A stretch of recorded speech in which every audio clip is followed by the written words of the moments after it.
ইন্না লিল্লাহি ওয়া ইন্না ইলাইহি রাজিউন। ইরানের সর্বোচ্চ ধর্মীয় নেতা আয়াতুল্লাহ খামেনি ইন্তেকাল করেছেন। ইতিমধ্যে বিভিন্ন চ্যানেলে বিভিন্ন নিউজে নিশ্চিত হয়েছি উনি আর বেঁচে নেই আমাদের মাঝে। ইনশাআল্লাহ আগামীকাল মক্কায় যাব। মক্কা যাওয়ার আমার নিয়ত আছে, নিয়ত করেছি। আল্লাহ তাআলা যদি আমাকে ওনার জন্য দোয়া চাওয়া ছাড়া আর কিছু নেই। সবাই দোয়া করবে।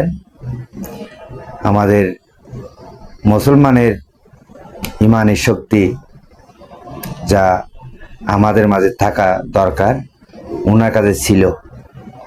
আমরা কি হারিয়েছি এখন বুঝবো না। আমরা কি হারিয়ে ফেললাম এখন বুঝবো না।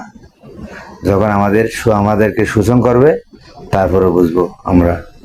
এর আগে বোঝার ক্ষমতা কারো থাকবে না। দোয়া ছাড়া কিছু নেই। দোয়া করতে হবে, সবাই দোয়া করবেন ওনার জন্য। আমি আগামীকাল ইনশাআল্লাহ আল্লাহর দরবারে দুই হাত তুলে দোয়া করব ইনশাআল্লাহ।